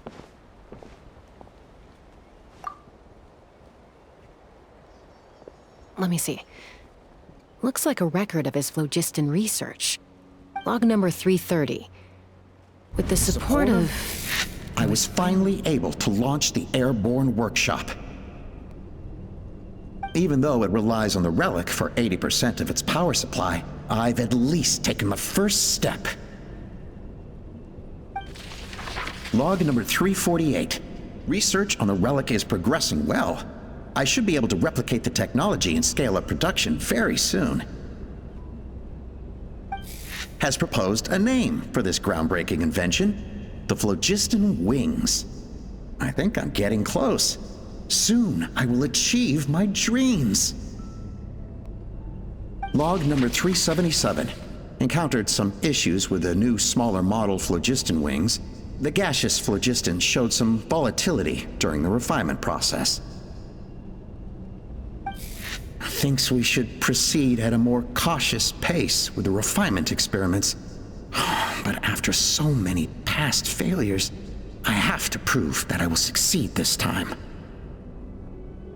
Log number 114. Ran an experiment using Cuckosaurs to refine gaseous phlogiston. It was a success. Log number 117. I have started recruiting merchants and hunters to capture wild Cuckosaurs. Log number 121. Major breakthrough in the efficiency of phlogiston yield. Huh? So many parts have been crossed out! Yeah, probably the contact he alluded to in his other notebook. Guess he has a benefactor. Did anyone else notice how the numbering system in this notebook suddenly changed halfway through? We haven't got time for textual analysis, I'm afraid. Grab the notebook and let's press on.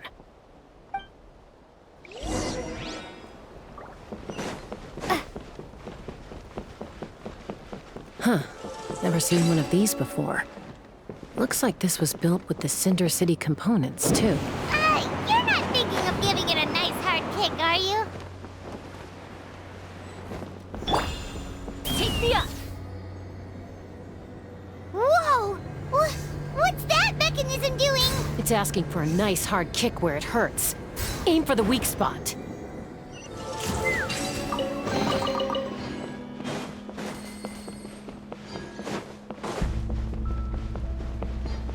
What are they doing here? It's T'Pol's henchmen. He must have brought them here using the relic in his prototype wings. Watch out! Starfall! Yeah! Ha! Ha! Open fire!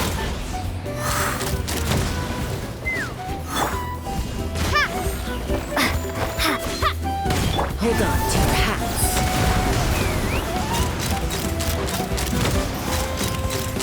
Bullseye!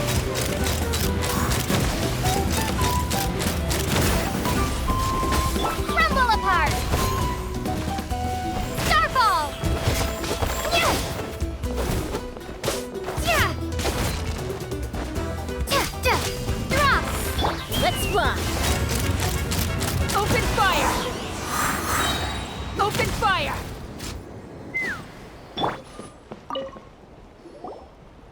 Hey, look here! More of T'Pol's notes!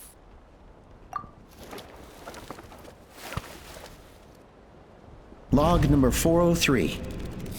Introduced me to some new comrades who fully support my ideas. I told them that some saurians are blessed with wings, and some people with natural gifts, while the less fortunate among us can only look on longingly as they seize the skies. But I also told them that progress can erase individual differences. Think of the tools humanity has made to fight back against wild beasts. The law we have put in place to even the playing field between the strong and the weak. I promised them that our research will be the new frontier of human progress. With our phlogiston wings, the power of flight will no longer be for a select few to enjoy. Imagine a world where the skies are for all to share. I only hope that when we finally achieve this goal, we'll be proud of me. Imagine a world where the skies are for all to share. Yes, what a wonderful world that would be. If only it were possible. We could respond faster, and so many tragedies could be prevented. But T'Pol, what about the saurians you're draining dry of phlogiston? You're not sharing the sky, you're stealing it! Bad move. I won't let you get away with it.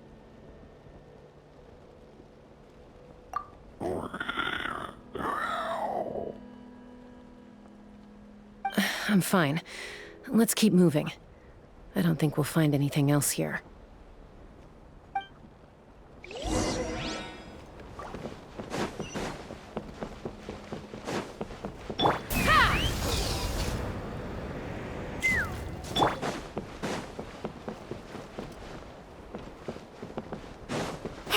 Let's burn this breeze.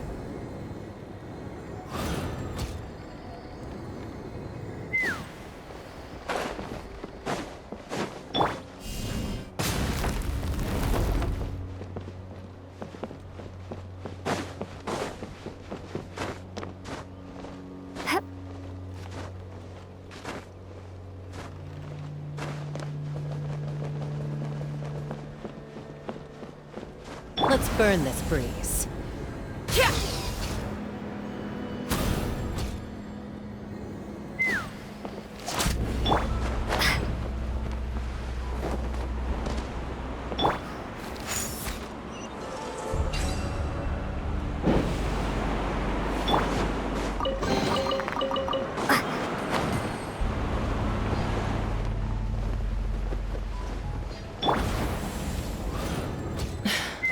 I can't believe he captured so many Kukasaurs. But right now, we have to focus on solving this problem at the source.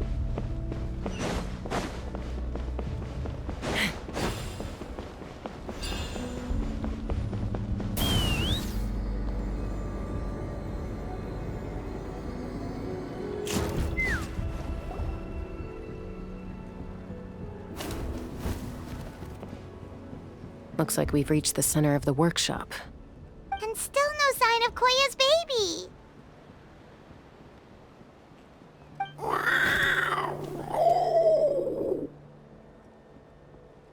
Let's search this area for now.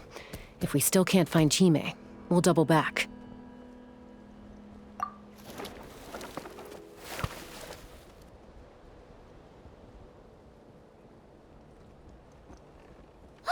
Chaska, Traveler, come quick! What is it? Did you find Chime? Not yet, but look! It's another one of T'Pol's notebooks! All right.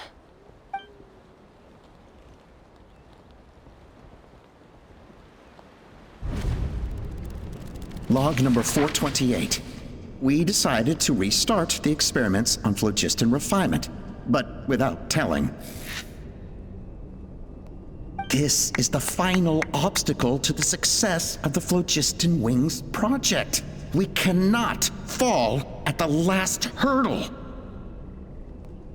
Log number 436. Earlier today, suggested using Kukasaurs as an intermediary to extract refined phlogiston. It's certainly feasible, but...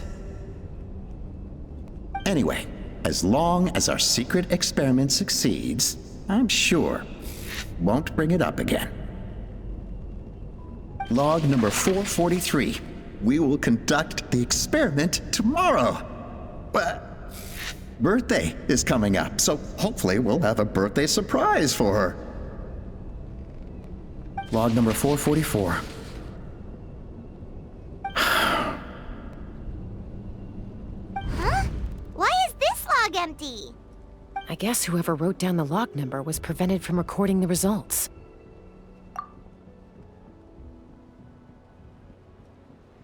Log number 0. We lost many comrades in the accident. Among them are friends, lovers, and children. But we cannot stop now. We will keep their legacy alive and carry their dreams forward. As of today, we are scrapping the artificial refinement method. Instead, we will focus all our efforts on phlogiston extraction from live Kukasaurs. They are arrogant beasts whose existence in the wild serves no one but themselves. Their true worth lies in their sacrifice for the sake of human progress. To facilitate our operations, we will gradually move the airborne workshop closer to the Flower Feather clan, even as we continue to expand it. All this we do to create a world where the skies are for all of humanity to share. All this we do to make T'Pol's dream a reality. Given the way this is written, not to mention the fact that the numbering has started over from 0, it kinda sounds like this is someone new. Does that mean that T'Pol's already... There's also a letter tucked in the end of the notebook. It's from Puma.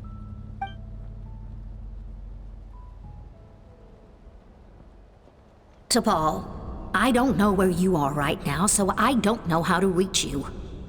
My best bet is to send this letter to the Flower Feather clan.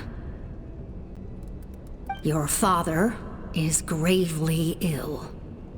Oh, I know we've had our differences in the past, but he is still your father. Won't you come and visit him? Please. I know you never liked him and cared even less for me. All you ever yearned for is the sky. And your birth mother.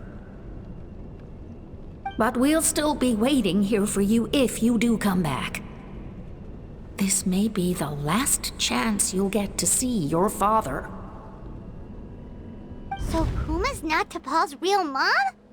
Huh. Well, she did say he never called her mom, but I'm gonna assume she was just venting. We know that T'Pol's father passed away quite recently, and this letter looks recent. By contrast, the writing in this notebook is old and faded. It looks like the real reason T'Pol didn't attend his father's funeral is because he'd long since passed away himself. If we ask ourselves why this letter was sent to the Flower Feather clan, Why T'Pol always yearned for the sky, and how he got his hands on a relic from the Cinder City. It all points to one answer. That's right. T'Pol was my child. He was born during my days as a wingless wanderer. His birth gave me new hope. I wanted to become the kind of mother who spent her days as a valiant rider, soaring the skies. Not an aimless, wingless nobody. But his father wanted to settle down, to give his child a safe, sheltered life in his tribe. We fought about it constantly, until the love we once had for each other was gone.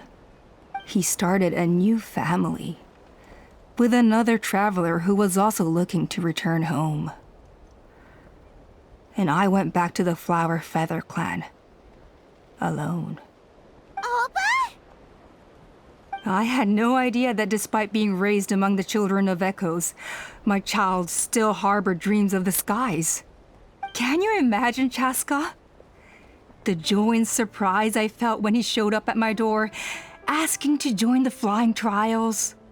Or how proud I was when he said he wanted to prove his own worth, rather than relying on my position as elder. And then the anguish that overcame me when he was rejected by the Kukusaurs and became wingless, just as I had after my injury. You've got a lot of nerve showing your face here. Don't take this the wrong way, Chaska. I'm not here for a fight. I just want to talk. Isn't that your preferred way to resolve things? I trust you've learned of T'Pol's wish on your way here. A world where the skies are for all of humanity to share. If only his dream can be realized, no one will ever have to lose their wings again. Our aerial prowess will be greater than ever before. War will never again come at such a great cost. The loss of Koichi is a tragedy that need never be repeated. So tell me, Chaska, do you really wish to see the phlogiston wings forever grounded and gathering dust? Nothing you've said excuses all the conflict you've caused. You mean the argument back at the tribe? It was a necessary measure. Sometimes this is the only way to accelerate the pace of progress.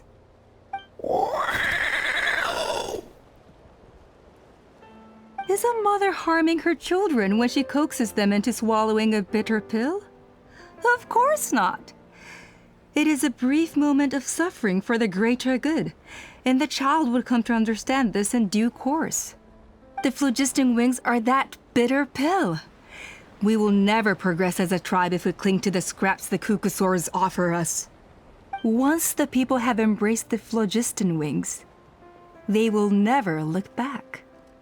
Even if they learn how the refined phlogiston is sourced. They will convince themselves that the sacrifice of a few Kukusaurs is a small price to pay for our dominion over the skies. But this I had not anticipated. I barely had the chance to introduce the phlogiston wings to the tribe before you found this place. Your plan was hardly foolproof. Yet, it can still be salvaged. Chaska, traveler, you are the hope of humanity. I'm sure you have your doubts about my methods, but know that my love for humanity and for Natlan is genuine. You know me, Chaska. And you know that I've always treated everyone in the Flower Feather clan as my own children, as fellow humans. Surely you can understand my perspective. Alpa, Natlan doesn't belong to humans alone. And truthfully, neither do I.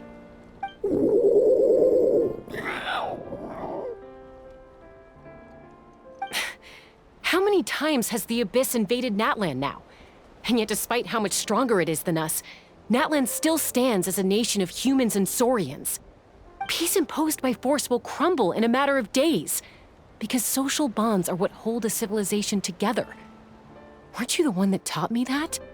And yet you would break the bond we share with our saurian companions to take more power for ourselves?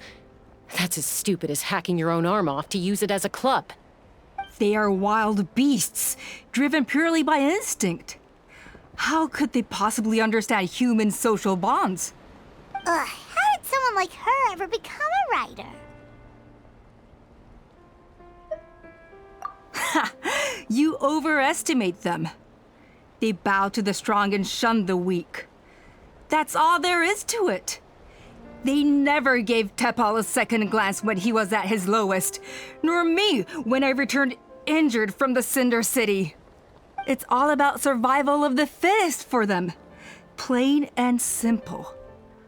They obeyed me once I proved myself stronger than them, but the moment it serves them better, they'll abandon me in a heartbeat. You're wrong, Alpa. They only reject the wingless because they don't want to fly anyone to their death. Chaska, I will promise you this. Only the unruliest wild cucosaurs will be used for phlogiston extraction. The ones who have nothing else to offer to humanity. Well, that's too bad, because I know a few unruly wild cucosaurs who don't think that idea is gonna fly. Namely my mom, my sister, and me. And the others? To us, they're friends, family, even children. So if you want to put any of them in one of your cages, you're gonna have to go through us. Is that right? I knew you might be difficult to convince. Maybe this will change your mind.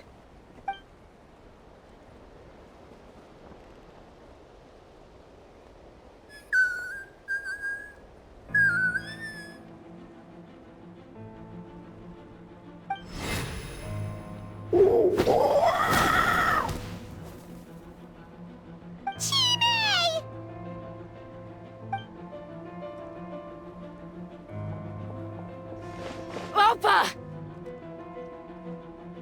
Careful! Don't make any rash decisions. Unless you want to see her suffer.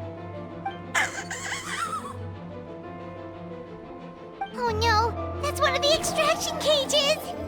I told my subordinates to take control of the tribe while I was away. Luckily for them, our strongest warrior and our most powerful ally aren't there to stop it. Take control?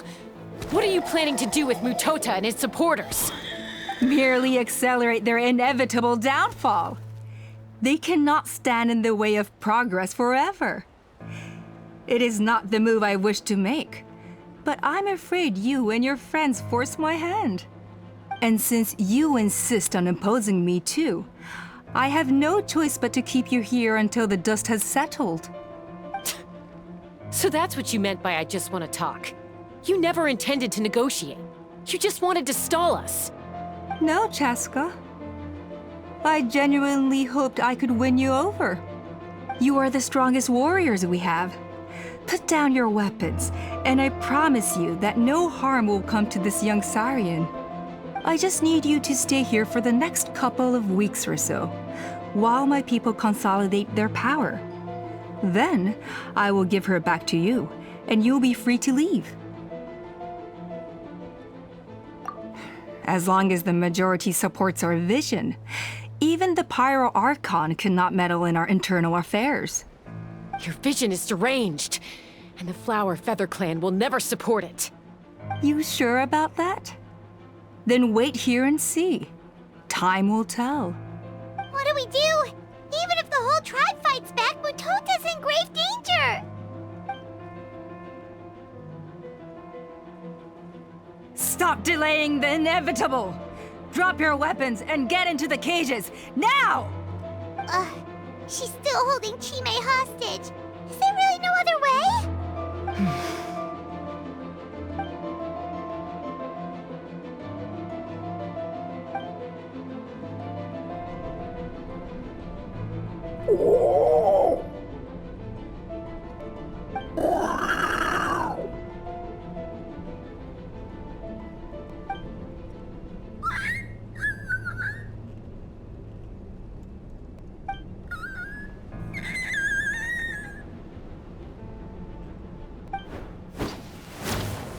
Koya?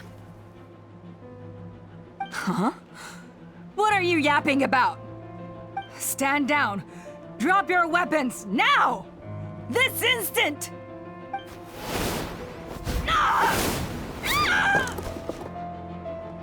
No! The relic!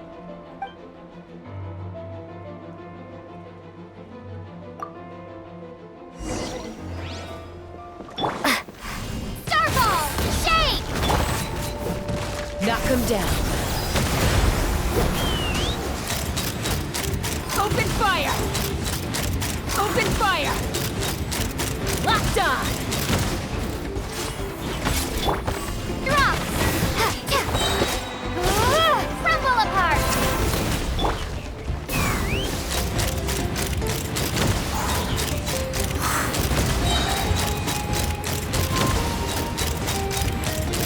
Give up, Alpa. We're negotiating my way now, and this ain't your strong suit. Shut up! Just shut up! Help! Anybody?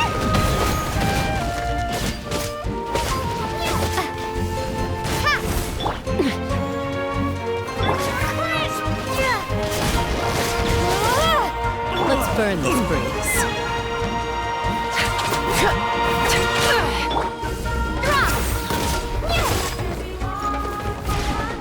Let's burn this breeze. Locked on! Open fire! Locked on! Locked on! Hey, something's up with this relic!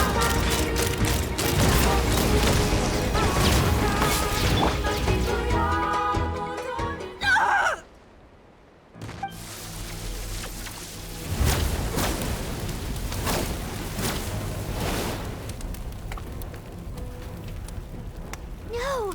What is she doing? She'll bring us all down with her! But why? We stabilized the relic! Maybe it got damaged in the fight. If we don't think of something fast, this whole workshop is gonna fall apart. No. They're directly beneath us. My beloved tribe!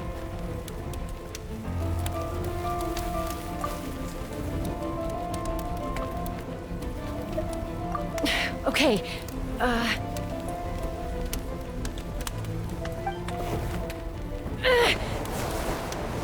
it's too powerful.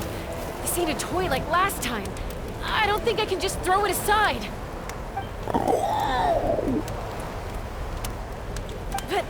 But we need to get it far away before it explodes. Then the tribe will be safe, and so will this workshop. Koya, remember when we were kids? Come on, let's take this thing high up into the sky.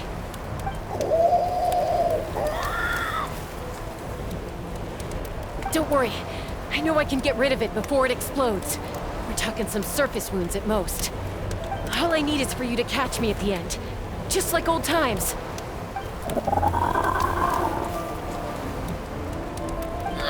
I can't hold it back anymore.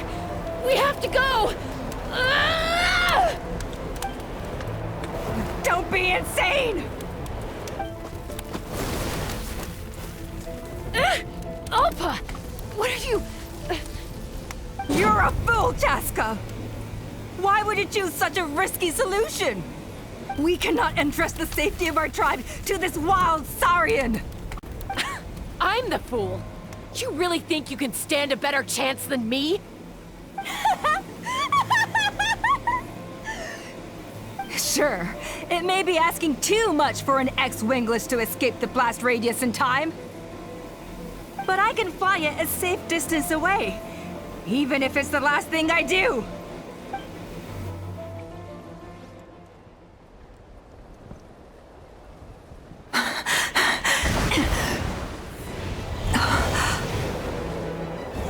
Here. This should be high enough to save the clan. What? You don't get to die a hero today.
Are you hurt?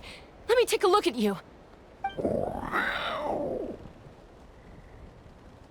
What do you mean, I'm fine? Didn't I tell you to catch me on your back? Why did you try to shield me from the blast?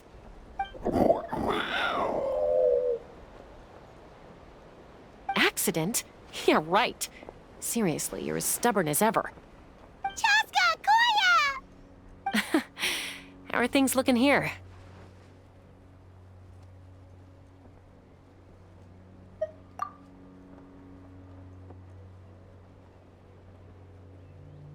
I think that's putting it mildly.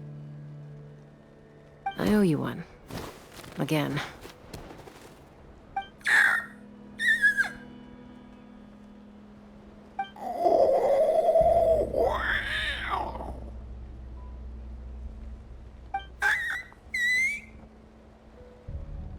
Oh, but be honest. Do you still think Kukasaurs can't form bonds? Mom, I'll figure out the refinement problem. I'll find a way. You don't need to worry about it. I just need some more time. That's all I ask. Please just trust me. Just this once.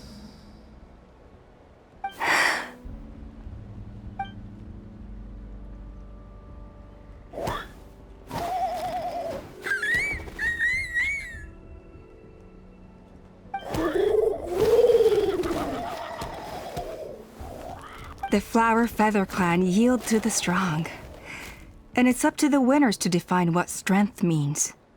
So it looks like it's my turn to yield.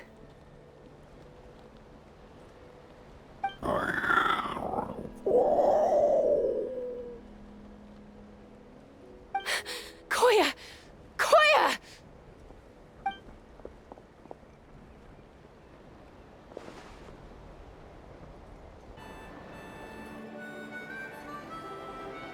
So, you're absolutely sure it's not because of the explosion?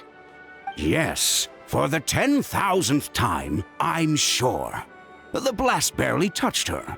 The reason she fainted was old injuries playing up, compounded by overexertion in recent days. The moment she finally relaxed, all the built-up stress finally caught up with her. And no wonder. Honestly, she's just like you. Anyway, now you know how we feel when you go off risking life and limb. Your mother and I would both appreciate it if you lived less dangerously. You know she wrote to me from the Masters of the Nightwind, just to scold me for not doing enough to keep an eye on you. If she wasn't so busy with work, you can bet she'd come back here and chew us both out in person. I'll find an opportunity to apologize to her. I promise. You'd better. No more avoiding us, okay? And don't get me started on all the checkups you've missed. Got it. Got it. Huh? Koya? You're awake. I'll go let everyone know. Hey, but we're not done talking. What are we gonna do with her, Even after everything that's happened, she still hasn't figured out how to start the conversation with you. She keeps saying, I don't think Koya has forgiven me yet. But if you ask me, she's the one who's scared to open up and have an honest conversation. For all her confidence, she's a very sensitive soul underneath. You'd think as a peacemaker, she of all people would know how to reconcile with her family after a falling out. She must have been a handful growing up. Thank you for being there for her. And of course, thank you for keeping her safe when you were up there in the sky. Koya, Uncle Cusco, we're here! Ha! I was just telling her that she's not to go chasing danger with Chaska ever again. Cusco, I understand how you must feel. But it's all thanks to Koya and Chaska's efforts that the airborne workshop didn't come crashing down on our heads. Oh, Paimon almost forgot to ask. They didn't hurt you while we were gone, did they? Thankfully, when her co-conspirators tried to arrest me, I was out coaching Koyer and Junan. The two of them were a huge help. They took care of things while I went around rallying the resistance. So, in the end, Alpa's would-be revolt didn't really get off the ground. And as it turns out, not all of the Wingless want to see our dear Saurian friends replaced with phlogiston-powered gizmos. I'm so sorry you got mixed up in this, by the way. We should have caught on to Alpa's scheme sooner. We could have saved so many Kukasaurs from getting hurt. Most of the airborne workshop has now been dismantled. We've just left one small, harmless part intact, and repurposed it as a jail for Alpa and her cronies. Let's see how they like being locked up in a sky prison. So, it looks like there's just one less conflict left to resolve. Peacemaker, you're up. I said I had to wait until things had blown over, didn't I? And now they have. But I still have no idea what to say. Koya, I just want to say, I'm sorry for how things went down back then.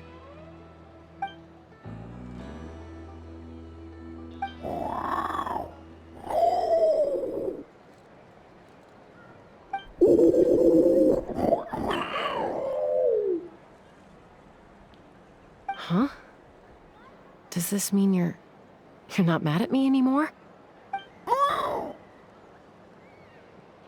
There's that family likeness coming through again.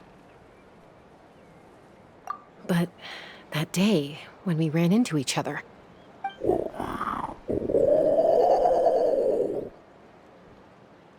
Huh?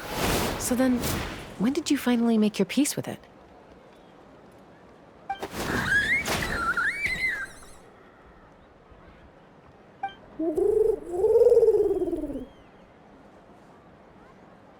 Oh, it's Chime and Chimpu! They're here too!